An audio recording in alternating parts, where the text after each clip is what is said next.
Welcome back, welcome back, welcome back. All Alabama fans, welcome back, baby. It's that time of the year again. Alabama spring practice, first day, pads, all that good stuff. So you know we got to talk about it. We got to talk about it. I couldn't wait. I had to say something tonight. But y'all already know, got my main man, Coach Sean, in the house. My brother, what is the business? What is the business with the chat? What is the business with my broski? Good to see you all. Yeah, man. Just trying to make it, man. Y'all already know. You know we got Miss Janet in here supporting as always. Janet, What's going on? good to Good to see see Janet. you. Oh yeah, man. Can't wait to get everybody in here. Show your love, show your love, show your love. If you watching anywhere else, just hop on that YouTube. Come on over here. Show your love to the channel. We just want to talk about this Alabama football team. And all new people, just make sure you hit that subscribe button so you can comment, talk to us, ask us anything. What's your expectation for this spring leading into A Day? We're gonna get into all that right now. But first, Coach Sean, what's your expectation for this off season? For me, man, um, I knew personally that we was gonna have a couple people that was injured. So my expectation is to see a lot of young kids um play. I know we had a gang of injuries, man, from when I was doing some research earlier. Damani's out, Damani Jackson's out. I was really looking forward to seeing Danny Lewis. Danny is possibly going to be the starting tight end along with Josh Cuevas. I really wanted Danny there, man, because Danny has some great potential, but he's out. Bubba Hampton's still out. Cavante Henry is out. Mm-hmm. Keon Sabb is still out. Deontay Lawson's still out. And then Justin Jefferson, Caden Proctor, and James Smith are all in no contact jerseys. So Mm-hmm. we got our share of injuries, man. So my expectation right now is to I want the quarterbacks to battle it out, just like Janet just said. But I also want to see some young kids getting. I want to take this as an opportunity for the young kids, the younger guys to get in there and really get their feet wet with some live action. I want to see the Mm-hmm. receivers step up and separate from press coverage, not just on deep routes. My expectation is just a betterment of every facet. I'm looking more toward the offense as an offensive guy. The quarterback, that'll figure it all itself out. It may not be spring when it figures itself out. I'm looking more toward young kids coming in, pushing these guys who start continuity on the offensive end. I know it's not going to be a lot of continuity in the spring. Grubb just got there. I mean, only a few weeks. I mean, so it's not going to be, they're not going to score 40 points, right? But I just Of want to course. see how well the offensive line, how physical they are. I want to see some young kids come in and do their thing. I'm looking really, really forward to seeing Josh Cuevas. So my expectation is just seeing some young guys come in and really get acclimated to college football. Yeah, man. That's well, I know all of us have like different expectations, but that's pretty much summed up a whole lot of it for real. I know Yeah. we want to see the quarterbacks, the young fellas, and a lot of the guys I know coming in the camp hurt already, and we just waiting for them to heal up. So get to see some of the young guys participate, go out there, especially like running backs. I know the DB. I would just want to see a lot of guys get a lot of reps because you never know. It may be the next man up, and we need to make sure that we Yeah. are ready for anything that happens because you never know what can happen during these seasons. Yeah. It can get crazy real quickly. But yeah, man. I know. I know one of the first things talk about talk about these jersey numbers. I think that's well, these the offensive guys, see John Lee. with a 5. Keelan Russell with the 12. Ivan Taylor with the 13. Just really more highlight. I'm looking more at the freshmen more than anything. I really don't care about the guys that's already been there. Jalen Mbakwe has 3, and I think this is his 3rd time changing his number. What number is Jalen Mbakwe now? 3. 3. Okay. Yeah. But the one that is very, very interesting to me is Lacier Brooks putting on that 17 for the offense. And we already know who is a historic number 17 at the University of Alabama, which is Jalen Waddle. What you think about it? Because he gives a lot of comparison. Talked about with Jalen Waddle. Yeah. I think look, Lacier play like that kid. Lacier is explosive. Ty has been on him for a long time. I think Lacier, man, is gonna be, is gonna play. This kid is very, very, very, very, very similar to Jalen Waddle in the fact that he's explosive as hell, size wise. I think this kid's vertical is just as good as Jalen as at a young age. Lacier, a lot of these kids are going to have to learn how to go over the middle and get the ball. We got a lot of 9 route guys. I think Isaiah Horton is going to be one to go over the middle and get the ball. I really like Lacier Brooks a lot. Ty put me on him a long time ago. But I think 17 fits him very well. And I think he's going to get the opportunity to go out and play like it. Shout out to Mike Dog. Oh, yeah, man. First off, man, let me shout out all y'all. Joe, what's going on, man? My co-worker showing me some love. Of course, Miss Janet. Had to make sure. Brad, my man, he on Twitter/X.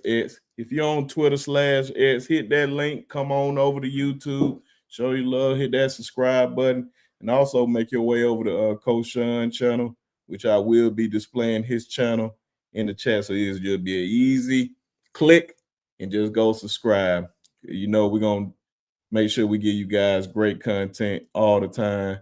Larry Large, what's going on? Roll Tide, roll, my brother. You already know what time it is. Who else in here?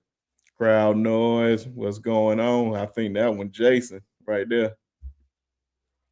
Case Way, what's going on, man? Just want to make sure y'all get y'all proper due, man. Everybody gets a shout out because y'all always supporting us and y'all give us the opportunity to do what we do on a daily. Who else in here? Dwight, the main man, Dwight, what's going on, brother, man? Hopefully I see all y'all doing 8A2 because I would definitely be up there.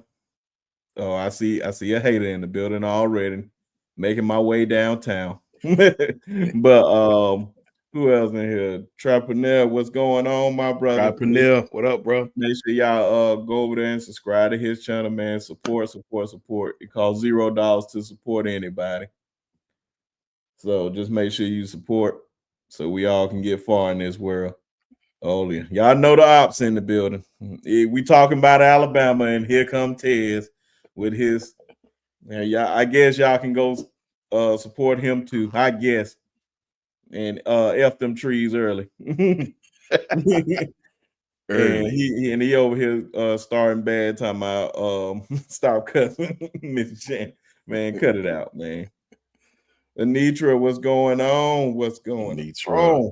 Appreciate y'all coming in here tonight. My main man from Tuskegee, Paul T. My brother, what's going on?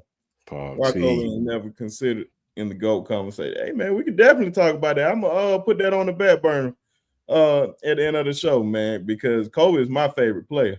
So we can definitely talk about that. It's a whole fact. It's a whole fact. But yeah, Miss Janet, don't let that man talk to you crazy like that. He need to be popped in the mouth. Talking that mess.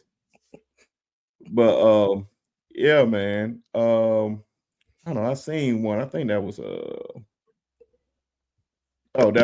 Jason said 17 means something Drake and Waddle. That's why I said Kenyon Drake too, man. Like Drake, I said that earlier. Yeah. So facts. Yeah.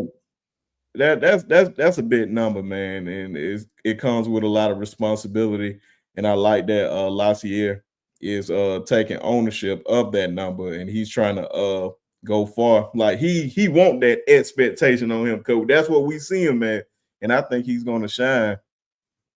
What about any other freshmen that you got your eye on? Yeah. For me, man, it's a couple of them actually. But if I had to pick one, I mean, if I had to really, it's hard for me to pick one, man. Good night. But if I had to narrow it down and really pick one, I would probably go with an unheralded person. And I say unheralded. What's up, Bear? Shout out to Bear, man. Shout out to Oh homie Bear, man, yeah. Dwight, Paul T. If I had to just pick one, for me, it would have to be Michael Carroll. This kid is going to force his way onto the field at some point interiorly. I think he has the frame to play tackle, but I don't think he will his first year. That's a lot to ask a true freshman who hadn't played tackle in his high school career outside of spot duty. He played tackle a little bit on the film here and there. To ask this kid to come to college and block people in space is damn near unfair to him. Exactly, Jason, right? Michael Carroll is an interior lineman, as aggressive as you want to see a high school kid play. Can pass block. His pass set is very fundamental. Very aggressive in the run game. Kid understands how to play with leverage. Got a mean streak. Love my interior linemen that are ass kickers, right? I really believe Michael Carroll is going to push whoever starts at guard for Alabama. I think he's going to keep Geno Vandermark, even the Hulk. I think he's going to keep both of those guys on their toes. Michael Carroll is what this offensive line needs. Very, very aggressive in the run game. Fundamental as they come, strong already. A true interior lineman with a tackle frame, right? So I'm very excited about him. I'm excited about a gang of freshmen, but if I had to pick one, I'd definitely go with Michael Carroll and that offensive line. Yeah, before I say anything, we got DeHaven in the house. My brother in the house, DeHaven. What's going on, bro? ATL, praise. Who else in here? Miss Susan, how you doing? How are you Susan. doing? Appreciate you for coming on in here. Y'all keep on coming in. Let a friend know that we up in here. Hopefully we have more people join or whatnot, because I love my guys. Love talking Bama football. We can do this all day. Yes, sir. And I promise you, the closer and closer you get to A-Day, more we're gonna be talking about Alabama, especially going into the summers and leading up into the fall. So appreciate all you guys in here. He said he's a psychopath. Are you talking about Michael Carroll? Yeah. Okay. That kid is different, man. I'm telling you, we got a couple of kids in this draft that rival any of the kids from the past that you want to name as freshmen. It's the fact. Yeah, man. Latsier Brooks, man, is as ready to play as a freshman. Now, size-wise, he may need to get in the weight room for a little while, but talent-wise, when this boy run that 6-yard stem, pushing to the outside shoulder DB, man, he do it just as well as any receiver we've had, man. I'm talking about he push hard, break down, come out of his break, low hips to the ground, turn. I mean, this kid, he is as wide receiver-esque as any wide receiver we've had. I'm telling you. Now he's a little smaller, right? And going across those middle nose meshes, on those 12-yard digs, on those, those high lows and those crosses can be dangerous. But Latsier is as talented as we've had as far as route running, and Michael Carroll is as talented as we've had as far as in the run game. I can take you back to Cam Robinson. I can take you back to Cyrus Quanjo, Ari Quanjo. I can take you back as far as you want to go. DJ Fluka. I can take you back to Chance Womack in the run game coming out of high school. This kid is as nasty as any of them, and bigger than some of them. So, look out. Like my boy Bear say, the wide receiver room. I gotta disagree with my brother Bear, which is very, very, very, very rare. I don't think our wide receiver room is the best right now. I just don't. I don't think they're the best. I think we got one or two that can play right now. I think we got a lot of young talent, right? I think we got a lot of unproven young kids that's going to Rico Scott. We got a lot of young talent, right? That we have yet to see. But when you look at our wide receiver room, I only see really 2 proven receivers in there, right? And and I'll go out on a limb and say this. I might be different than everybody else, but I look at the game a lot differently.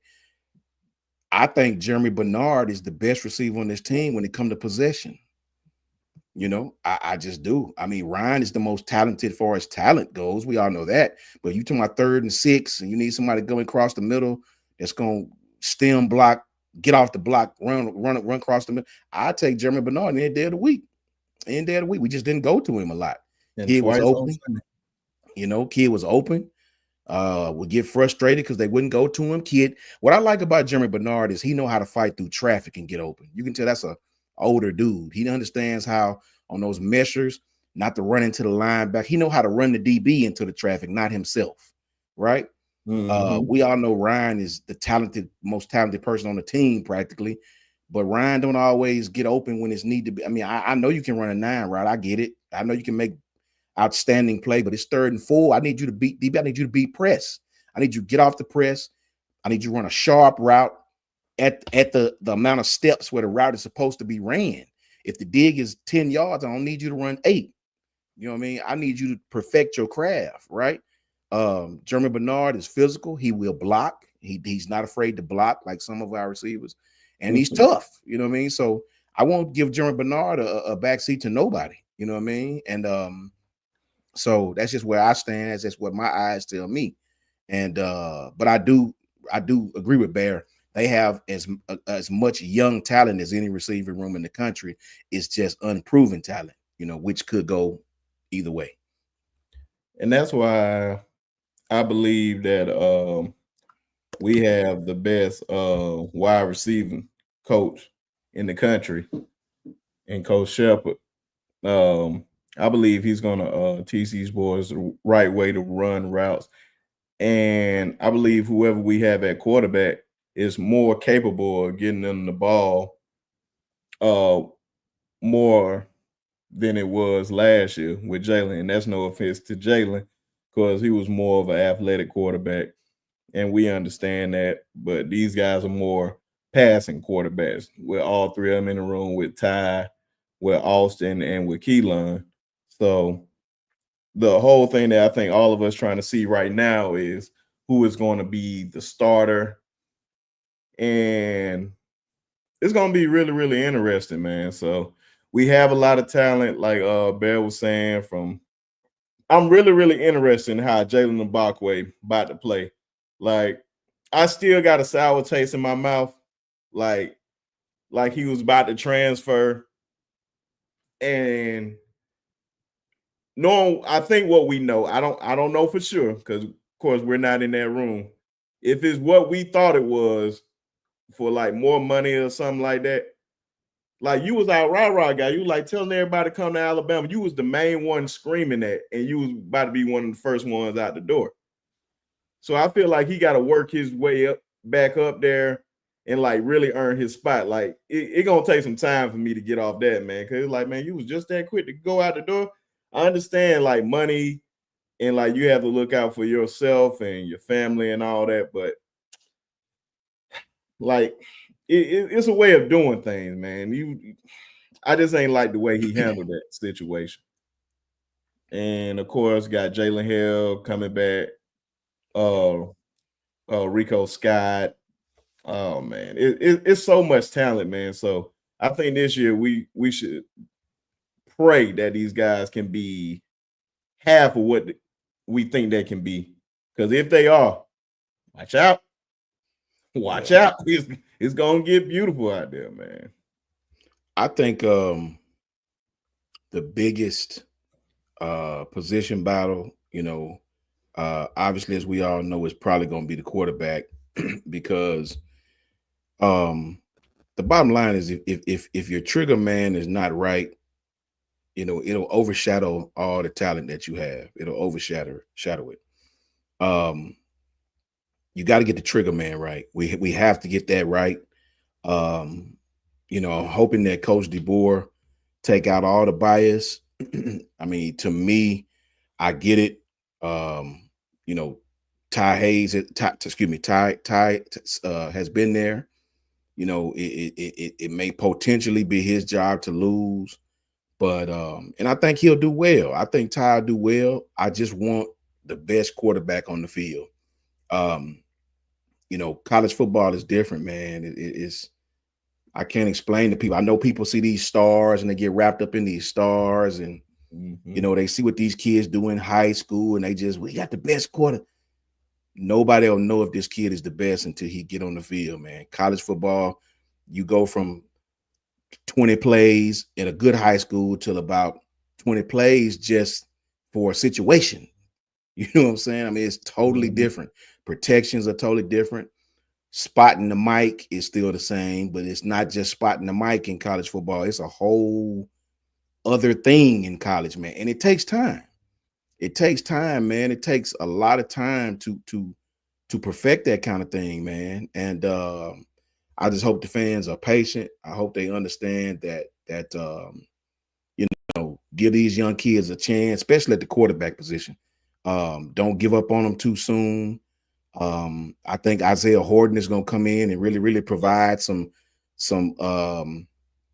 He's just a bigger Jeremy Bernard. When I watch his tape, kid is not afraid to catch, going across the middle on the regular post routes. I think Kelby Collins on defense is going to come in and provide a better pass rush, very similar to LT Overton, but I think he's a little quicker than LT Overton. LT might be a little stronger, but I think Kelby's a little quicker.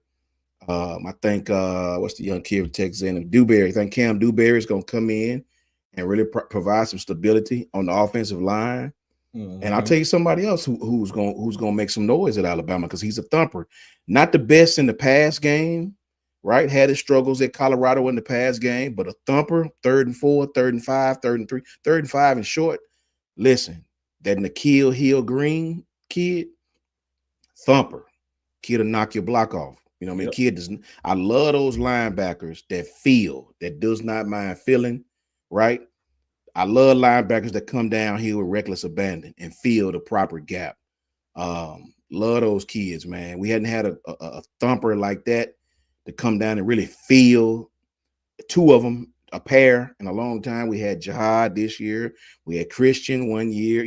We hadn't really had two thumpers together in a couple of years, since possibly Ruben and Reggie. I know we had Rashad Evans and Mac Wilson, but Rashad was more your speed cat. He was more your speed, chase you down cat. Would hit you, true enough, but these cats are thumpers, like gap fillers, integrity gap fillers, what we call them. And N'Keal Hill-Green is definitely one of those kids. Yeah, man. Since we talking about the defense, and since you brought up Kelby Collins and N'Keal Hill, Hill-Green. Yeah. Bear, we're gonna I'm gonna put a bookmark in that Dewberry one, and I'm gonna come back to that one since we talking about defense. He a thumper, Bear. He a thumper for sure. But this is just since we talking about the guys, the defensive guys. Well, I'm talking about defensive guys. I don't know why I said defensive guys with their numbers right here. It's all of them, offense and defense. Sorry, everybody, for my mistake. But you got Luke Metz, who I'm I believe he's very instinctive player. Who else on here that I see defensive wise? This is more offense than anything, but y'all already know, if you been watching the show, man, I am very high on Xavier Mincy. Like, I believe Xavier Mincy and Bray Hubbard is like the standard back there in that secondary, man. Like I believe they will hold it down. I just loved everything that they was doing in that Michigan game. It was just like I know Michigan can throw the ball at all, and they handicap at that position already. But I just like the way they were so instinctive. They not afraid to hit. They're gonna go down and knock your block off. Bray, it just every time I watch him, man, I just love him more and more. I was just like, why he wasn't out there longer? I mean, out there quicker. But it's I'd rather see Xavier Mincy out there over Keon Sabb because I feel like Sabb takes a lot of chances. Ladies and gentlemen, I didn't see him pop up. Hold on, let me make sure he's ready first. You ready, my brother? Oh, he's ready, ladies and gentlemen. The man, the myth, he brung us all together.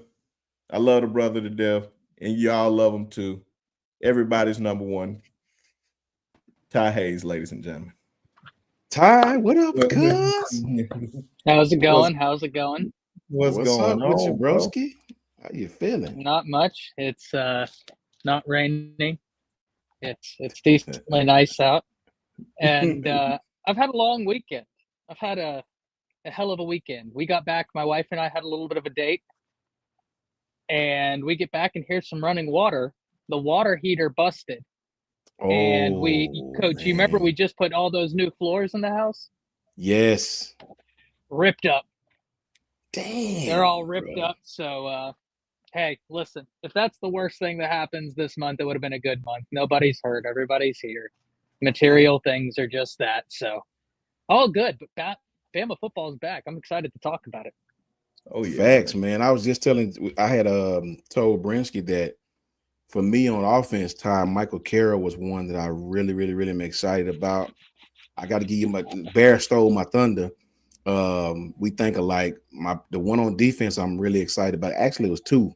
It was Ivan Taylor and Justin Hill. Man, when you watch these kids film for what DeBoer wants, let me stress that.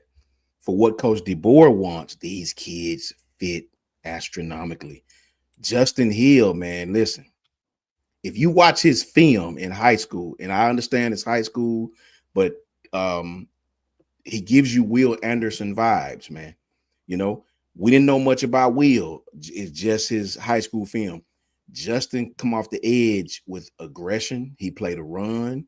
He's about 6'3", 225-ish, right? A little smaller than Will coming out. I think Will's about 230, right? 225. It might be around the same size, maybe. You know, I don't know. Maybe Will might have been a few pounds heavier.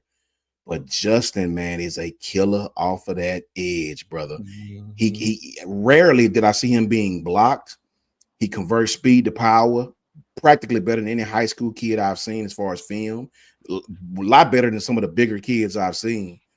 I see now why Ohio State wanted this kid. I see why he had so many scholarship offers. He is that damn good. He's going to force his way onto the field. Ivan Taylor, a safety. Kid got range, man. Kid got range, bruh. You know, deep third, hash mark over, sideline, hash mark. This kid got hella range. I challenge everybody to go watch Ivan Taylor, which is Jason Taylor's son, I believe. Ike Taylor.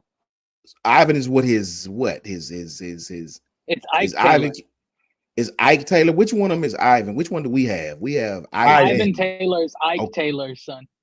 Okay, Ike Taylor's son. Ike Taylor was a popular football player. I know his tape is freaking awesome. He got that long neck looking like what's my man used to play for looking like Merton Hanks for the not Merton Hanks. Man, listen, this kid got range. His back pedal is awesome. He come out of his break. He's not, and listen, I love a safety that's not stiff-hipped.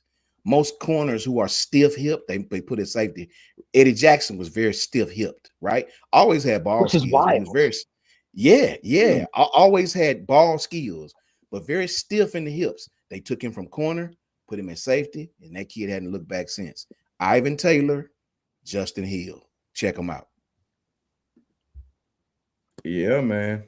Man, you already said a mouthful right there. Ty, since you just jumping in here, we talked about the offense to start off, but we're gonna go back for you in a minute. But who you most excited to see this spring going into A-Day? It can be returning guys, it can be a freshman. It doesn't matter. Who on the No. defensive Let's put some rules to this. You know what I'm saying? We'll do Okay. new guys first, and Okay. then we can dive into who do you I need like to that. know that's going to make that jump. For new guys, gentlemen, Coach, I can't disagree with anything you said. I think that the Wolf position is a really fascinating position this year. You lost a guy to the transfer portal, your best guy, and really, we haven't. And if I may, Brinsky, we haven't been Go ahead. able to unpack how heartbreaking it was, the injury to Q Rob.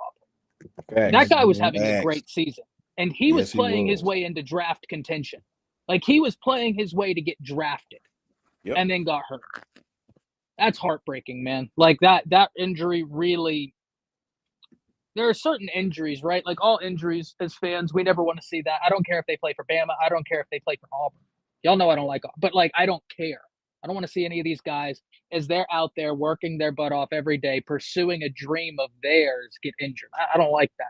But that one hurt different, man. Like that one hurt in a different way because of the season he was having, because he had waited so patiently. He was so highly rated coming in, waited his turn, was everything that you want in a college football guy that faces adversity, is then doing great, getting sacks, getting pressures. When he's in there and you say, go get him, he's getting it, or he's affecting the play, that guy gets hurt.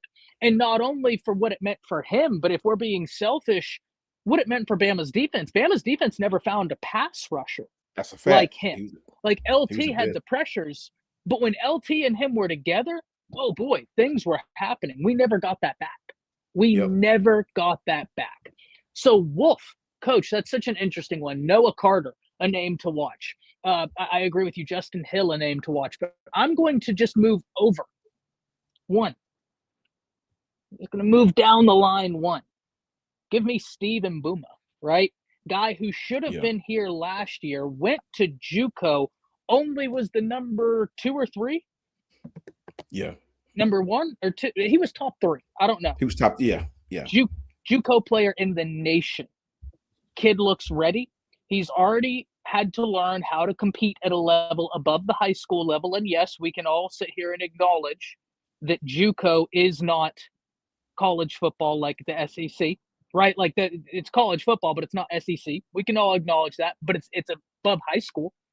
Yeah. So he's already privy to something that, as much as I love Dejoun Lee coming from that league out there, as much as I love Carroll coming from IMG, this guy played a college level ball, like against guys that were recruited, against guys that like that I like. And on top of that, yeah, he wasn't at Bama for the past year, but we just had the rule passed that said JUCO players, that time doesn't count against them. So he's a freshman for all intents and purposes. He is a freshman who got that experience, comes in, it doesn't count against him. Bama needs some help on the interior. Now, I really am excited about James Smith, but we'll unpack that a little bit later. But Steve Mbua, that's a guy that I think could come in and really shore up what Alabama wants to do along that defensive front and could be a great addition. And wouldn't shock me at all to hear him making noise sooner rather than later. Facts. Man, that's I'm still tripping off the JUCO rules for real, man. It's just like you can basically play 4 years, even though we know JUCO pretty much like 2 years, but like 4 years in JUCO, and then come in to college and play another 4 years. Like you should have already started a family by then, but we gonna see by that, man. That is just crazy. But one of the most exciting guys that I just can't wait to see. I talked about him 1,000 times. KT, what's going on with you? Just want to Lance Hunter, what's going on? Goof, what's going on, man? Shout out to everybody, man. Make sure you guys hit the like button, hit the subscribe button. Appreciate all y'all. like I said, man, it costs $0 to support us, and we appreciate every bit of it, man, because we couldn't do what we do without you guys, for real. Mike Jones, who? Mike Jones. And if to confuse the kids, 281-330-8004. Yeah. But man, I talked about him a whole lot on the Jermaine. What's going on, man? Jay Mills. But Deshaun Lee, man. I believe the kid is that next one at Alabama. I believe he's the superstar. One of those guys that is going to be a legend when it's all said and done. I believe he's going to be a Jim Thorpe Award winner. I have high expectations for this kid when he come in, man, because one, he can cover. Two, he can hit. He's quick. He's fast. Not being talked about enough, man. I don't believe people are talking about him. Not even they should be talking about him like they talking about Keelan Russell in my eyes. But a lot of people are not talking about him, man. I believe he's going to come in. I'm just glad he's not starting like how Xavier started off the year, because we really was weak at that position. That turned out to be our strongest position on the defensive end, which is shocking to me. And that was what I was worried about the most. But he get some time to grow. But if he's playing that great, man, we can't keep him off the field. Let him go out there and hunt, because you can't teach 6'3", and matter of fact, he's 6'4", and he's only going to gain more muscle. He's only going to get faster, and I believe Coach Leggett is only going to coach him up, and he's going to be better. So I have high expectations for him. Well, since Ty laid it out like that, which guy? And I'll start with you. Go ahead. Hold on. Because Coach Sean gave two. I'm gonna give you a second one because you just inspired. Oh, okay, my bad. Go ahead. What about Cam Calhoun? So I don't know if y'all just watched this footage that came out from the practice. I tried to upload it. Like, okay. I've been trying to upload it. You know that was Cam Calhoun who Jalen Hale went to catch the ball, and he was right there like stink on poop and just took it right from him. Cam Calhoun was a top, I think, 5 or 10 graded cornerback in the nation last year and transfers to Bama. This kid's a dog. And you, Coach, you were in a locker room. How much of a dog do you have to be that when you transfer away from your team, all of your teammates are tweeting, "Oh, geez, Bama just got something"? How much of a dog do you have to be? You the man. You the man, man. If the teammates are backing you like that, you are definitely the man. That's facts. That DB room, Brinsky, to your point, it's crazy how a year ago Coach Saban was worried about it, deservedly so. And now we look at it and you're like, man, I'm going to miss Malachi Moore. I'm really going to miss that guy. I'm going to miss him a lot. Bray Hubbard, Keon Sabb, Zay Mincy, Damani Jackson, Xavier Brown, Cam Calhoun, Deshaun Lee, Chuck McDonald. Like, it's crazy what's in that DB room right now. And shout out to Coach Mo, because that right now, in my opinion, that's been the best hire from last year, right? That we can actually look at of DeBoer, getting an unknown and making it a fantastic unit. That defensive back room, really excited about him. I also gave you love, Ty, earlier when we spoke on I said Ty been on this kid, man, for a year, right? Latsier Brooks. Brinsky brought up Latsier, and I said Ty been on that kid before most. And when you watch this kid's film, man, I told Brinsky and I told the chat that I went back and I watched a lot of former receivers at Alabama's tape coming out of high school. When you talking about running stems, pushing to the outside shoulder, when you talk about pushing vert. When you talking about coming out of your breaking down, he is as good as anybody we've had. Patriot Life, my broski. What's up, bro? Life, what's going on, bro? Good to see you, Rob. Good to see you, man, for sure. He is as good as anybody we've had. When you talking about running the stem, running the routes, I understand he's smaller. He do need to put on a little weight if you're gonna run crossers. But when you talk about man coverage, pushing the outside shoulder, 10-yard digs, being the inside receiver on a high-low, that kid is as good as anybody we've had. And I'm talking about anybody coming out of high school. He's as athletic. He's got great hands. You can definitely tell he was well coached. You could definitely tell he was well coached and play against some good competition. That kid is going to be a problem at the wide receiver spot. That's why I wasn't too upset about losing Caleb Cunningham. Latavier Brooks, man, I'm telling you, for what they bore in his, if you want to push vert, yeah, he all that. I'm telling you. Brian, what's going on, man? What's going on? BT. Larry, when you said this, I love what you said sounds like 25 interceptions to me. I was like, yes, I spent a lot of interceptions this year, man. It's a lot of guys that can cover, and Xavier is only going to get better. I think the guy that really, a lot of folks, we should be talking about him more, and he will be a first-round draft pick next year, Damani Jackson.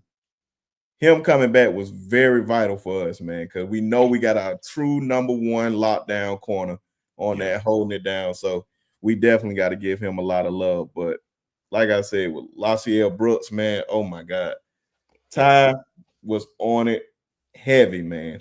Literally, I can't remember the first play that he showed me, but I think that very next week he made that insane over-the-top catch. And you would think that he's like, the way he made that catch, he's like 6'3". He's probably like 5'8", 5'9". And he's just jumping out the gym like that. And remember, a lot of the people that kid played against, if you look at some of those schools, a lot of those kids went to Maryland, went to Virginia, went to Syracuse. He played in the league. They had a lot of, that had some dogs, especially some of those teams. Not one of your bigger A's in that city, but definitely an A that played against some talented kids, man. You know what I said, man. Him putting on not only that. Go ahead, Brinsky. No, go ahead. All I was going to say is that 17 he got on top. I want to know how you feel about that too. I was so happy when I saw that 7. Guys, the 17 has treated Bama well. Yeah. That 17 has treated Bama well. I mean, you think it's some of the guys that wore that, and when I saw him get that number, I was so excited. Now, I'm not going to lie. I'm excited for Derek Meadows. I did not like that number. I think he's number 30 or something. I was like, oh, no, we got to change that next year.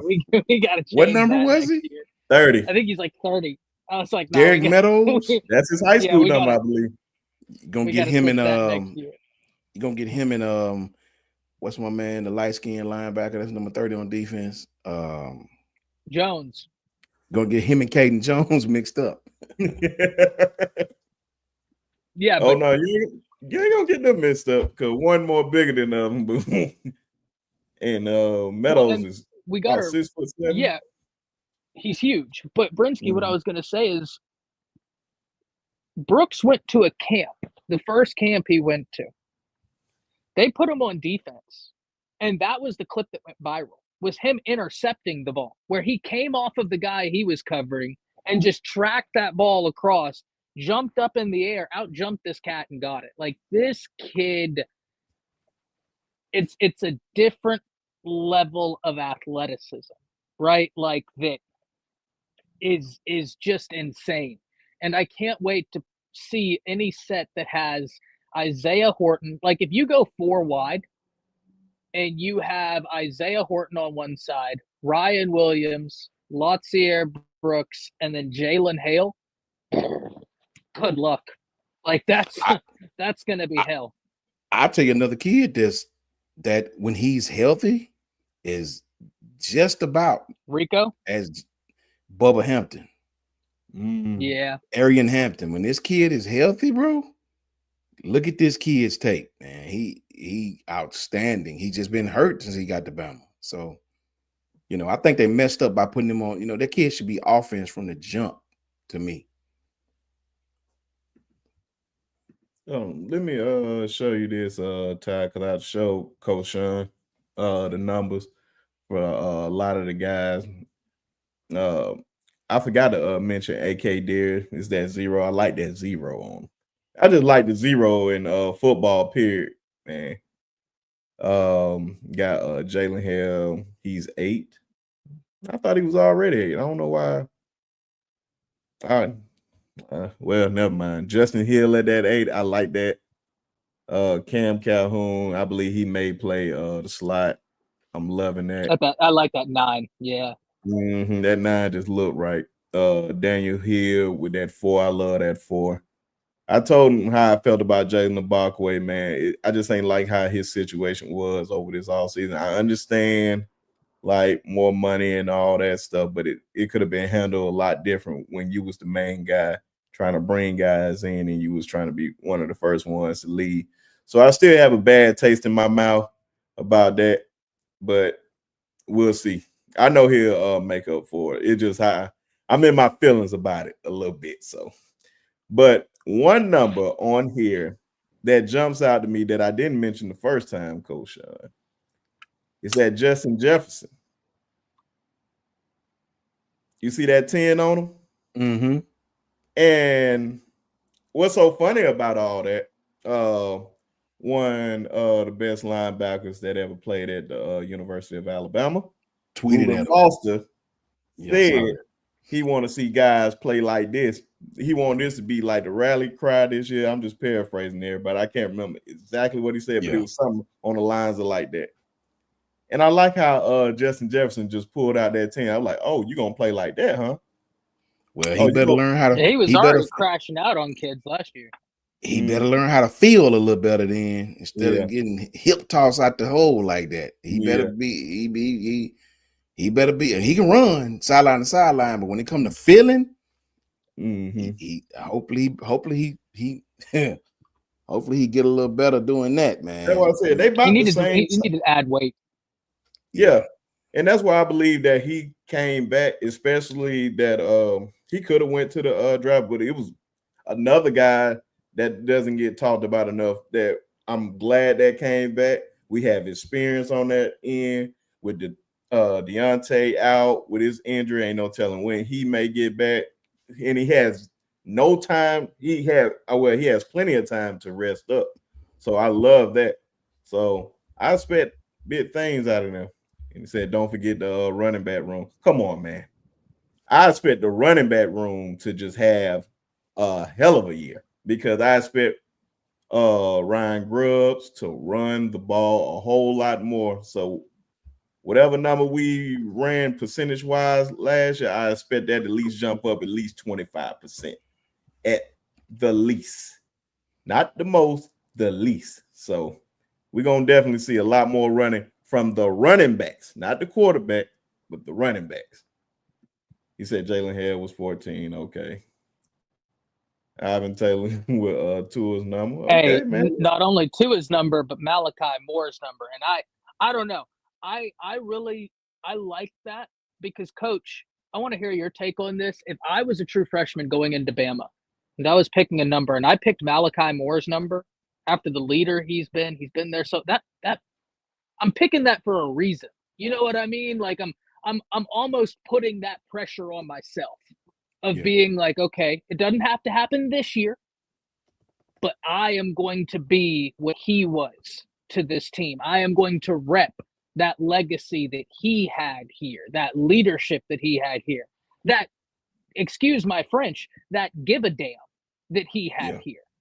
Right? Like I really, and I say Malachi because he was just the last dude to wear it and he was a team leader. So like, to me, you pick that number, like, yeah, you might have always worn that number, but that has to be a thought in your mind, knowing that guy was a team leader, being like, okay, doesn't have to happen year one, but I'm putting this upon myself to continue this legacy. I like that. All facts. That kid was a captain, man. So I'm pretty sure that when these kids get to Bama, they are aware of all the kids who was captains, who got their hand in the cement. Those numbers mean something. They're plastered all over the room. When these kids go pro, they got all these pictures of everybody that went pro. So it's in your face 24/7. You're right about that. I told Brinsky earlier, Ty, before you came on, that this A-Day is going to be a little different. Not for just format purposes, but for me, because of all the injuries that we have. Damani's out, Daniel Lewis is out, Bubba Hampton's out again, Cavante Henry's out, Sab, Lawson, Justin Jefferson, Proctor, they're all in no contact jerseys. To me, Josh Cuevas at the tight end room is going to be really, really big. I'm anxious to see. Danny Lewis was the one I really wanted to be back for the spring. I really needed him to be back for the spring because him and Josh Cuevas is potentially going to be the two starting tight ends. And I really felt Danny needed these reps to, we know he can catch the ball and he's athletic, but I want to see him inline block. I want to see him be physical when they put him at the H. I felt like he really needed this spring. Shout out to Bishop. What's up, Bishop? Good to see you, bro. What's going on? Chris from New Jersey. So I really wanted to see, but I ain't gonna call it a blessing, but I'm gonna call it it's a time to see these young kids. It's a time to see some of these younger kids come in and play and really, get an opportunity to put some film out there. We all know A-Day is watered down and it's not really a game really, but it does give you reps, and reps always help. I mean, hell, Damani said it last year, Coach. Like, you're right, it's not a game. Damani came out that game and said, I've never played in front of a stadium this packed. Facts. All right. Facts. So, like, that's something. That's something. Facts. All facts. That's what I said. It's going to be interesting how they go forward. It could be the end of spring games, and because of how the last. Can we talk about that for a bit too? Please. No, like I want to get y'all's opinion on this because, and let me be very clear, because this is on my channel too. I'm not mad at Matt Rule. I'm not mad at Steve Sarkisian. I get it. And at first, when it came out, I really got it. But the more time that passes, the more I question this. Because it's obviously due to the transfer portal, which I'm not mad at. Once again, I'm not mad at Sark for not doing this. I'm not mad at any of these teams that are saying, hey, no more spring game. Okay, until we can reel in the portal. I get you. But, guys, if I'm going to play devil's advocate here. Coach Sean, Brinsky, y'all are on Bama, okay? They canceled their spring game. I'm your agent. Y'all tell me, hey, we're killing it in practice. The insiders are writing articles saying, oh, this guy right here is killing it in practice. He's doing all the things. He's really pushing for playing time. What stops me from shopping y'all around without an A-Day? Like, we've seen kids transfer. Okay, Earl Little transferred. He's putting practice film on Twitter. So did you need the A-Day reps to see it? He put the damn film on Twitter. Yep. So if these kids have that film, like, what stops the agent from then going, oh, well, I have these clips of him right here. I'm going to send it to this. The NCAA is not going to do anything about it. Ohio State literally just talked about someone at Ohio State. They didn't say who. They literally just talked about how Oregon was offering triple market value for some of their players to come transfer. Not a peep from the NCAA. Not a peep. So you think they're going to do anything? So, like, I really sympathize with these coaches. I'm not mad at Sark. I'm not mad at Matt Rule. I'm not mad at whatever coach cancels spring game because that's where we are. But the more I started thinking about this, I'm like, yo, if I'm an agent, I'm going to market you regardless. If you're telling me I'm killing it in spring, the insiders are writing articles about you saying this guy's killing it in practice. I'm going to take your NIL value, say, okay, he's making this much. I'm going to shop you to team X, Y, and Z, right? Like, can I get more money for you? What fundamentally stops it, right? Like, sure, it won't be publicized on TV, but agents are going to work regardless. That's my question to y'all. Am I missing something here? Because the more I've thought about this, the more I'm like, I'm not mad at the coaches, but I don't think this is going to solve what we think this is going to solve.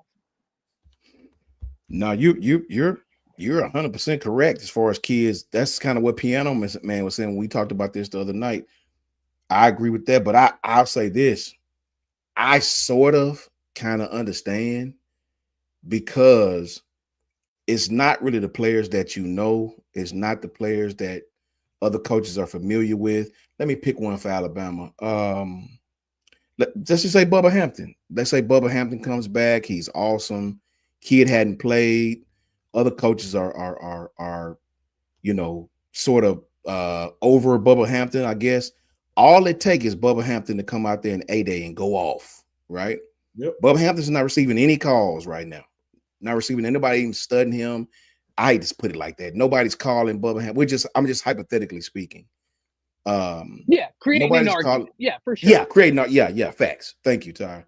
All it takes is Bubba to go out there and same with Justin Enronquo. Justin Enronquo talked about how he was on nobody's radar until he went out there in Alabama's A-Day game, and he was getting calls throughout the whole year. I read the quote from his parents where, A-Day is what put him on Ole Miss's or whoever it was roster. Nobody even knew nothing about him. So what you have in A-Day now, to Ty's point, because there's no boundaries to stop it, right? Yes, kids are going to leave, right? But would they have found Justin Enronquo? Maybe not. Would they have found Bubba Hampton? Maybe not, right? I guess it's just their way of limiting players who you don't know about, putting them on display in front of the world. We know you know about Ryan. We know you know about Isaiah, but do you know about Latier for real? Do you know about Latier? He gets hidden on the depth chart. We don't see him for a while. He's not receiving any calls. Next thing you know, next year Isaiah may leave. Jeremy Bernard's gone. Now he's here. Now he's getting a starter bag. He'll stay here. I can see both sides of it, because it's true what Ty said. You're not going to stop anything, right? Yep. These kids, if they're going to leave, they're going to leave. You with no borders and no parameters. It's like he said, you're not going to stop anything. But I do understand, as a coach, I got 2 or 3 gems over here that nobody knows about. They know about him, but nobody's checking for him. Justin Enronquo is the perfect example. This kid was a hidden gem. Nobody was checking for this kid. This kid come out in A-Day and smacked a couple of starters. Now these coaches will never forget that. And now he's receiving calls that he didn't get, So he comes in. If I'm not starting, I got other opportunities now. And guess what? And the kid practically said it. I don't want to go, he didn't say he didn't want to compete, but he was just like, look, they got 4 or 5 other linebackers, especially with Deontay coming back. So shout them the deuces. So it's a big thing to cancel your spring game for that, right, Ty? But I can definitely understand when you have as much talent as Steve Sarkisian had on that. I get it. I'm not mad at Sark. Yeah. And that's the thing. Like, I think you answered that really well, because that's a very good point. If I'm Sark, I'm not even saying I'd do anything different. Unfortunately, I'd probably do the same thing. But as the more I've thought about it, the more I'm like, okay, to your point, Coach, what if Bubba Hampton is showing out in these practices?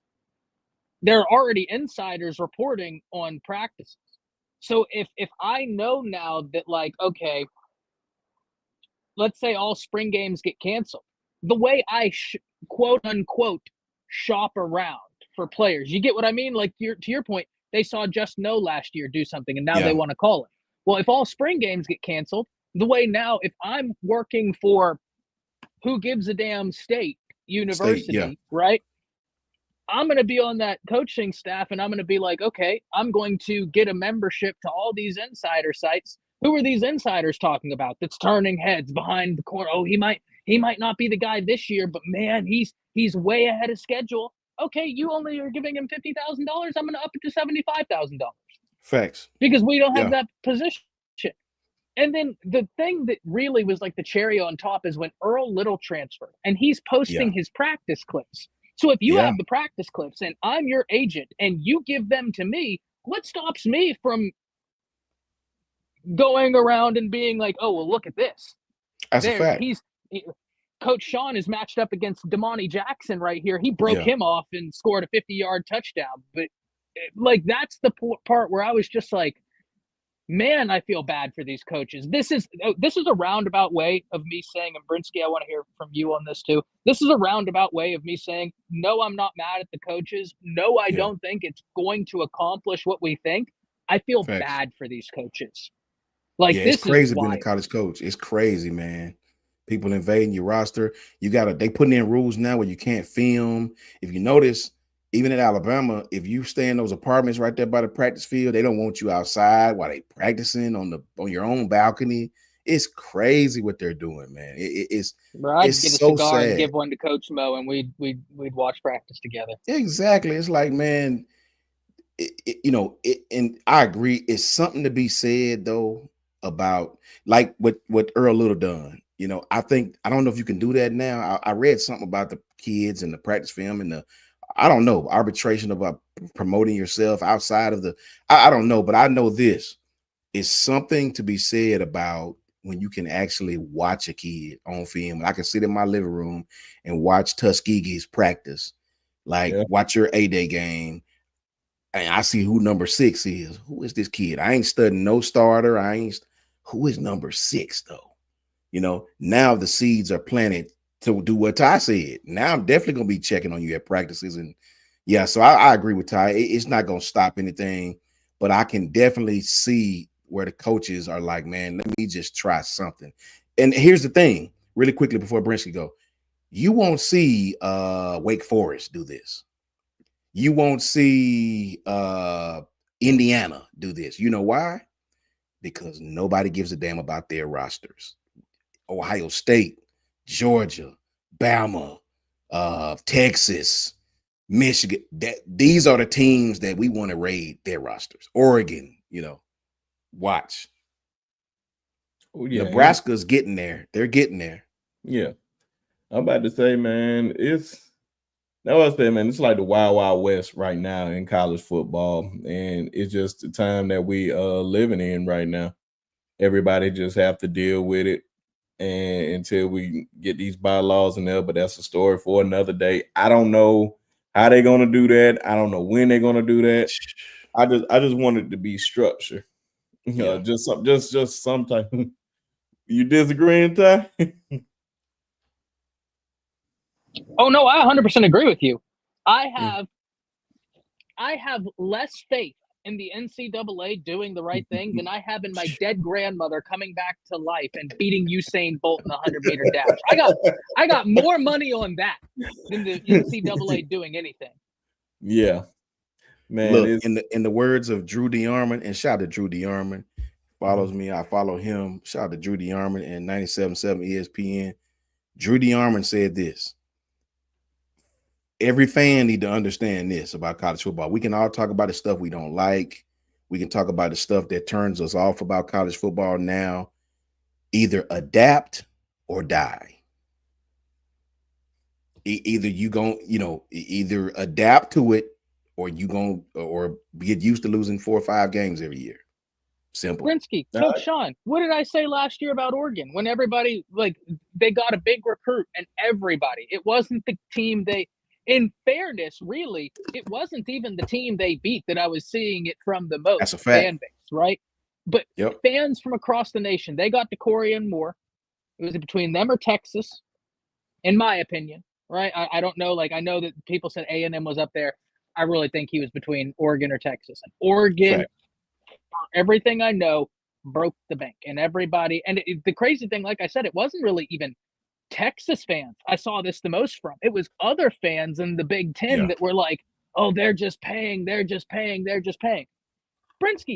Coach Sean, I said to y'all, if Phil Knight was a Bama alum, you bet your sweet bippy I'd be wanting him to throw around millions of dollars like it was going out of style. Are you kidding me? That's a fact. I'm not mad at him. This is where we're at. Throw around the money, because if you were a Bama alum, we'd all be wanting you to do the exact same thing. Facts. Put the check down on the table, sign it, but leave that total blank, and we'll get to that part later. You won't even notice. That's a whole fact. Yeah, man. You ain't telling no lies, man. It's I like what Larry Large said, because that was pretty much like an ideal I had in my head. 2-year no transfer portal rule would be the But how could you? But how could you do that? How could you tell the kid you can't transfer in 2 years when you've allowed bags to be given before most of these kids even play a down of college football? And how could you then turn around and say, well, 2 years is the rule, you can't transfer? Like when you put these structures in of transferring, all this kind of stuff, man, it's all got to make sense and got to be in line with what we call NIL. You know, what we like to call NIL. You know, I get it how it was back in the day that, you know, you couldn't transfer until, but it's a reason why they took that rule off the plate and let these kids transfer anytime they want. It's a reason why. I'm a firm believer in this, man. You know, and I'll always be on the player side, even when it don't seem right. You cannot put rules on kids who are not even 21 that you do not put on adults. You cannot hold a standard to a child who is 18 that you don't even hold the adults in the room to. You that's going backwards. Like in what sport do they hold these rules and these regulations to a young man who's 17, 18 years old, 19, 20, that you don't hold adults, the forebearers, the teachers, the leaders to? Right? These kids are only seeing what's going on in the college universe, in the college metaverse, as we call it. They're only taking part of this because of everything else that's going on. Need I say what I've been saying on every channel? To back up what I say, USC is in the Big Ten. It's a reason for that. All these kids see it. They see it. Camps, agents, schools switching conferences. It's all a trickle-down effect. It's all a trickle-down effect from the biggest and richest all the way down to the poorest. Yeah. 100%. 100%. That's all it come down to, Daphne. And we all know, man. That's why I said I have no idea how we're gonna fix it. I don't know how it's gonna go in the future. All I can just tell you, just good luck, man. It's gonna be interesting. I think we're gonna just mention recruiting a little bit, and then we'll end it off with the QB battle or whatnot. But I forgot his name. I think it's Ethan Hill out of Ohio, #1 corner in the country. I like how he's down here for a visit in the spring, just for the first day of practice. That speaks a whole lot. It's not an official visit. He just came down here for a visit. So to see him just come down here for that, I think that is big. Like I say, you just chopping at the wood every day with a kid like that. If he's showing interest like that, I'm about to say he really have high regards for you guys, and he can see himself in the league, especially all the guys that we have in the league, from Xavier Mincy, the Minkah Fitzpatrick, the Pat Surtains, the Marlon Humphreys, all Pro Bowlers, all pros, the real DBU, but NFLU, like we say. So I think he can see himself in this class. Definitely see Tank in this class. I really hope that he is in this class. Tank Jones out of Mobile, Alabama. Hopefully see him in this class. Coach Sean. Who is that? Breaking news, ladies and gentlemen. I think that is the Oklahoma Sooners. They have now canceled. I'm trying to tell you. Canceled their spring game. Right as we're talking about it. Trying to tell you. People, listen, this April transfer portal is going to be stupid because these kids know something's coming to stop this much. Something's coming in the next year or two. These kids, I'm trying to tell you, you better. That's wild.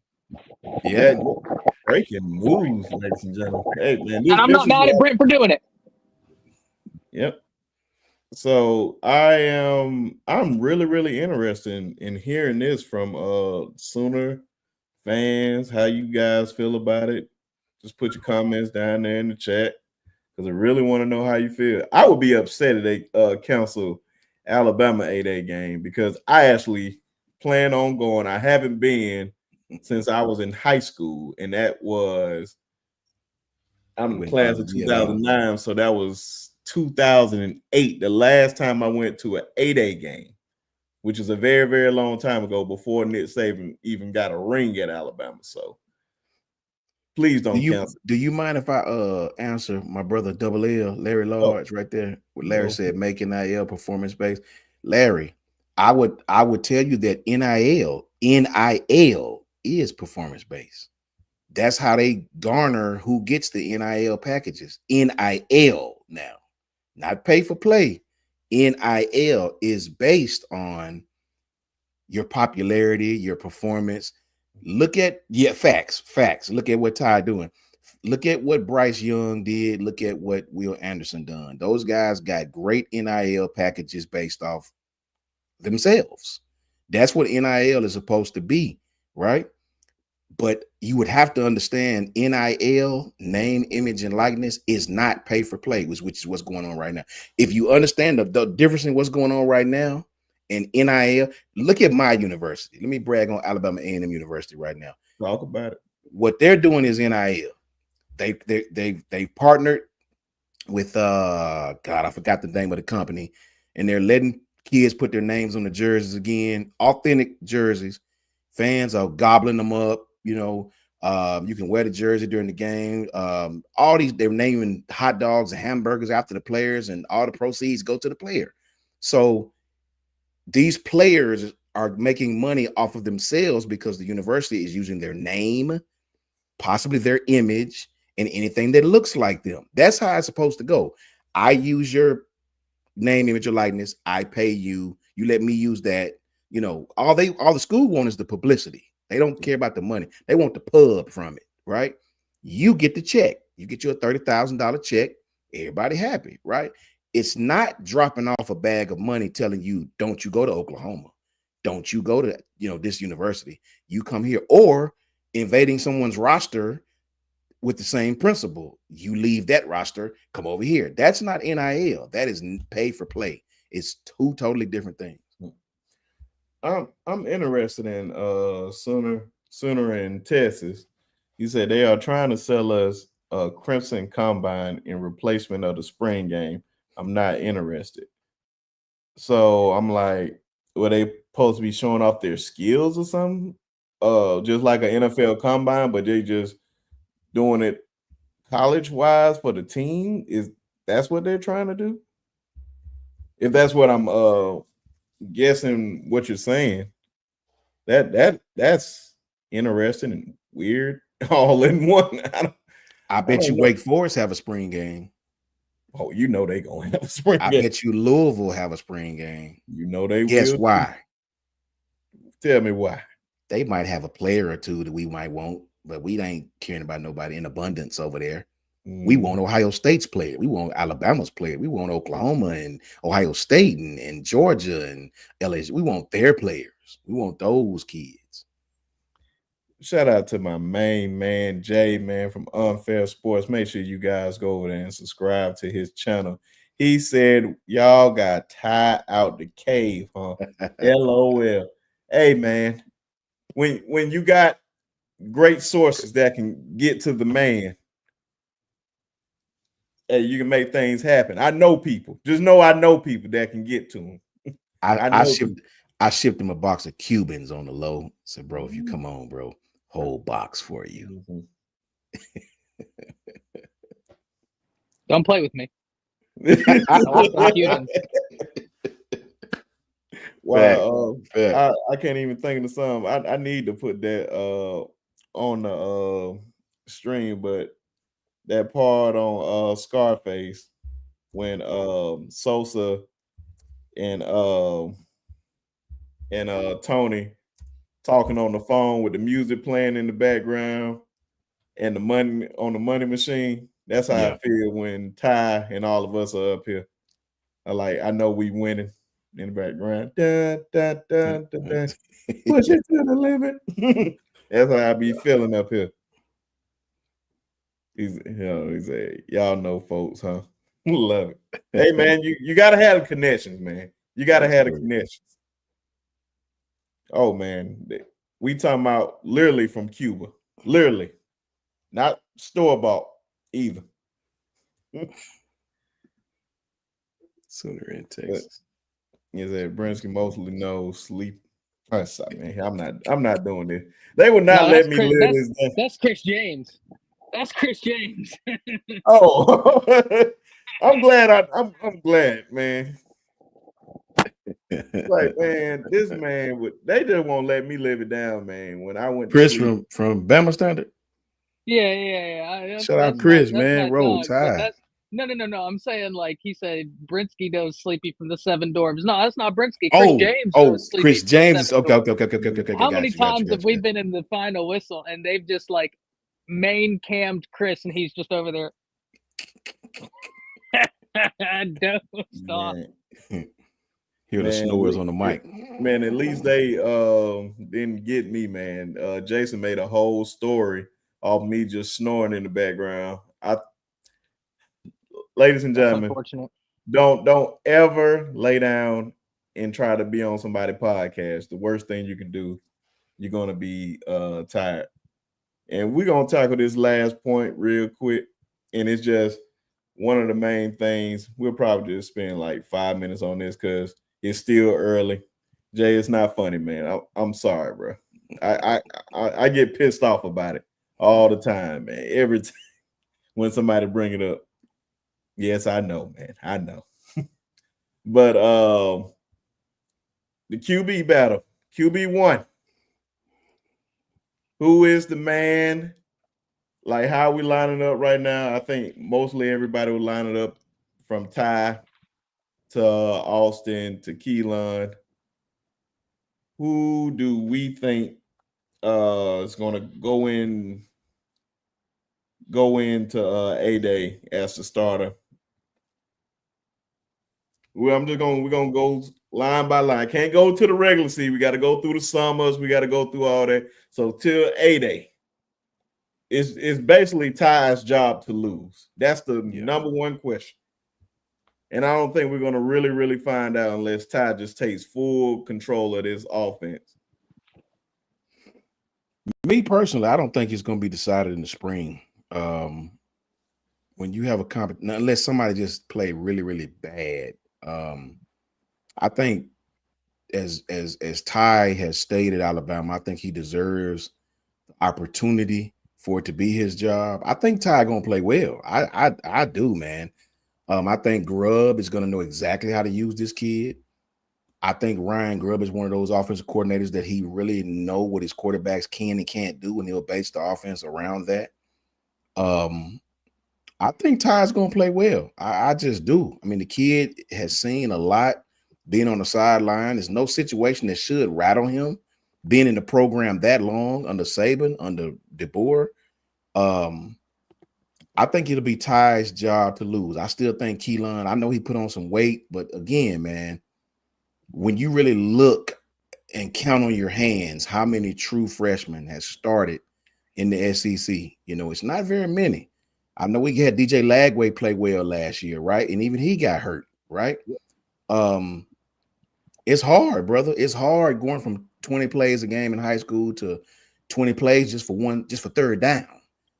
Protections, mics, safeties. It's so difficult. Bryce will tell you it's hard as hell, man, to go into college football, and everything is moving so fast. Everything's moving so fast, way faster than you've ever seen. I think Keelan is the future of Alabama. Yep.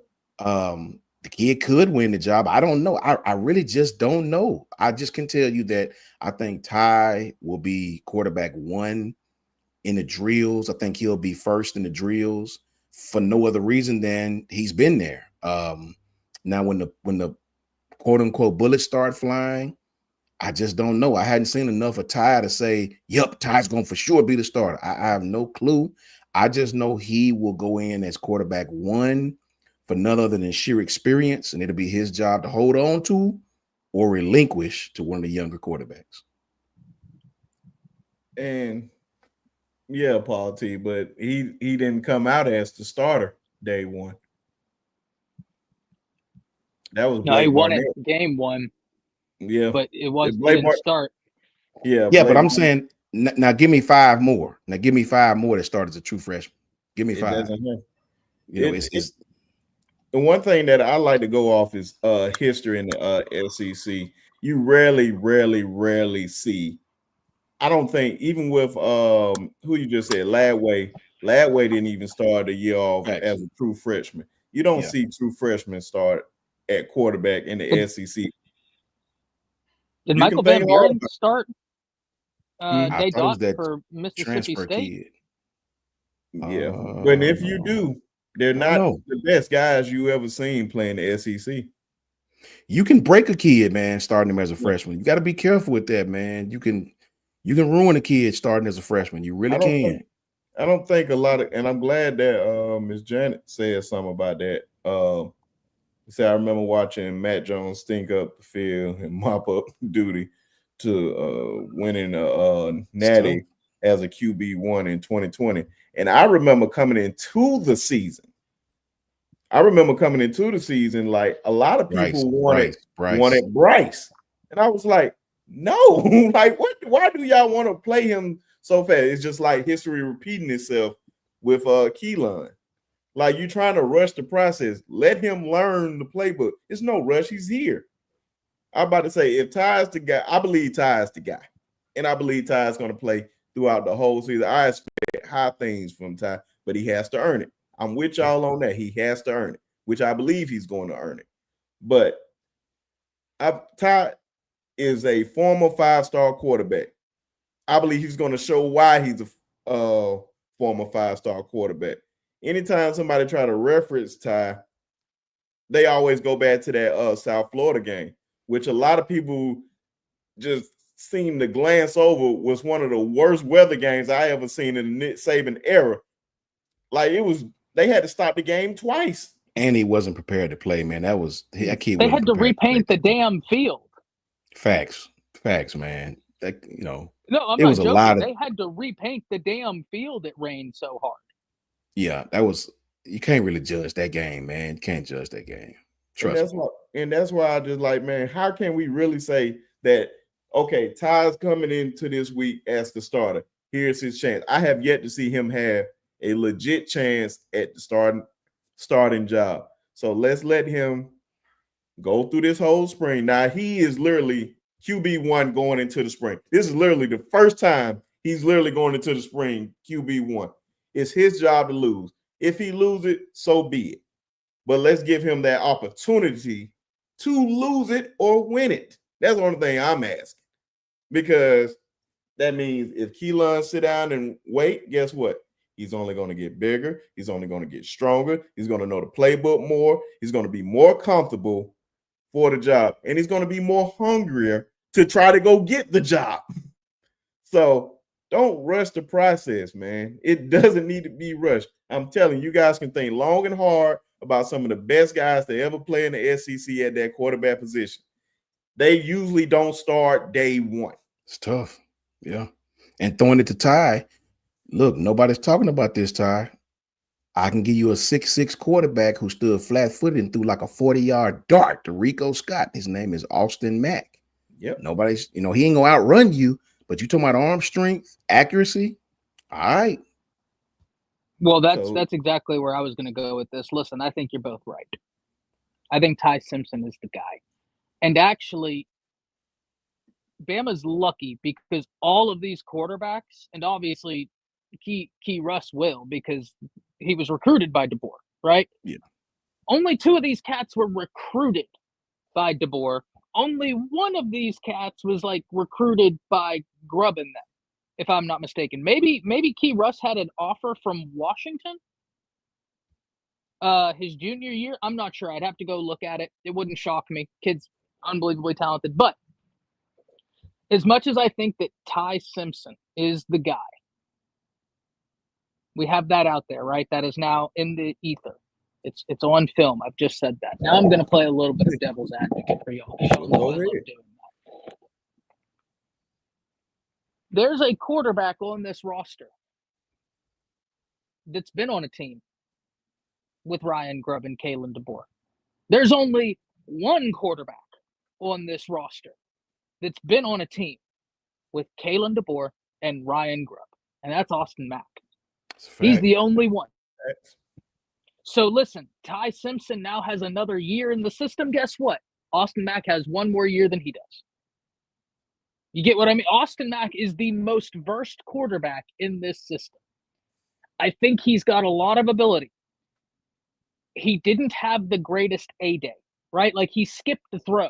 That was it was a tough throw by all accounts. It was a tough throw. But if you were at Bama, that's a throw you got to make. He skipped it. And I think a lot of fans were like, he's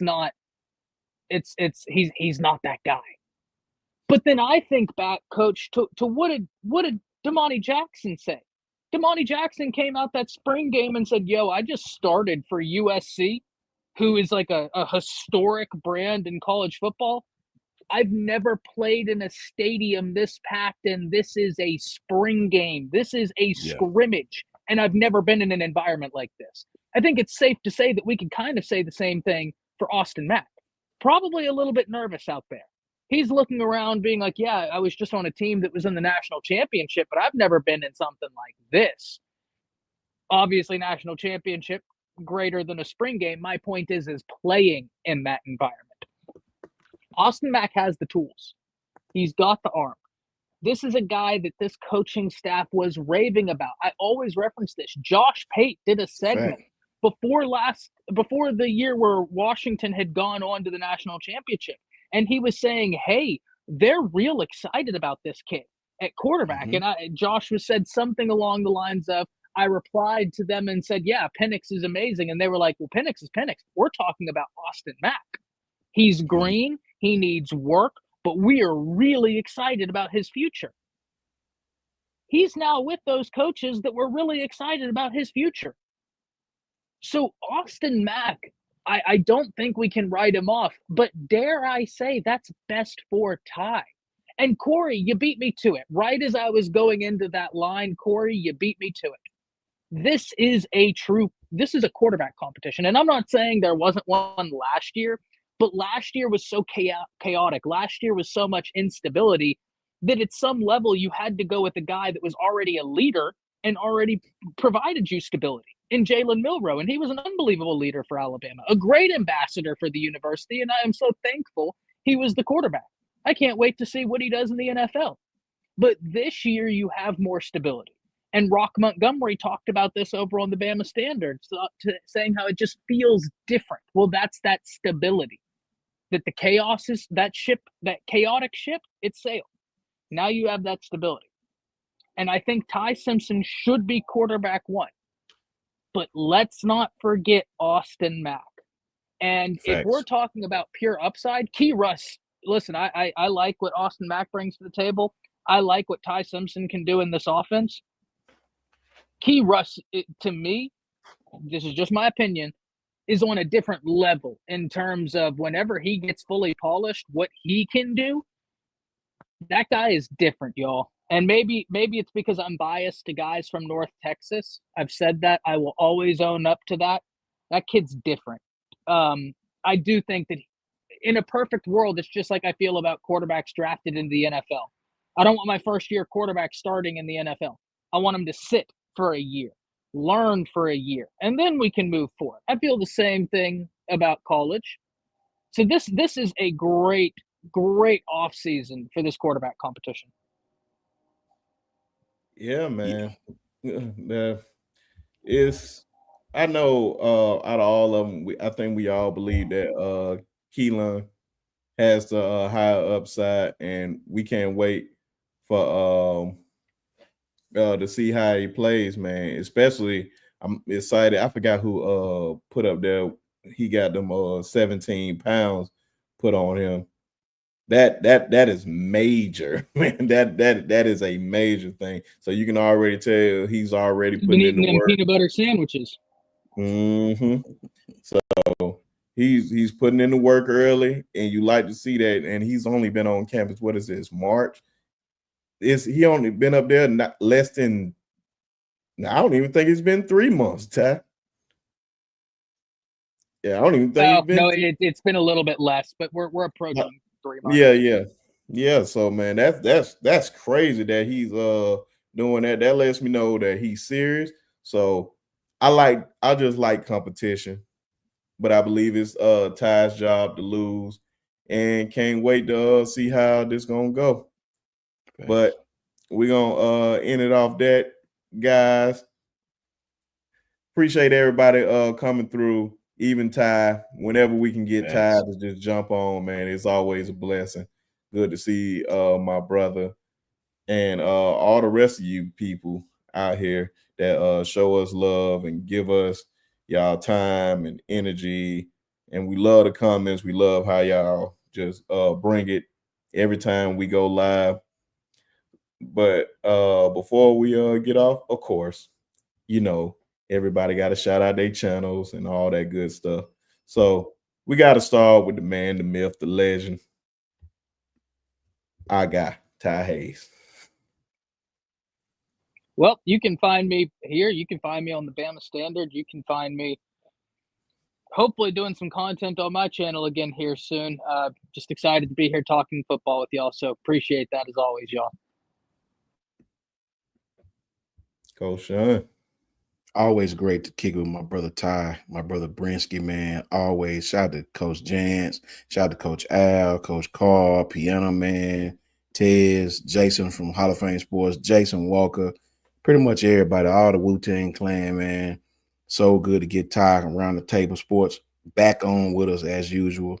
You can definitely find me at JMHO Sports Talk, JMHO Sports Talk on Twitter and YouTube. Shout out to Clint Lamb and shout out to Drew D. Armand, both great channels as well. And shout out to the boys over at Bama Standard doing their thing. Shout out to Kangaroo Black too, man. Shout out to Kangaroo, man. Can't get off without hollering at Kangaroo.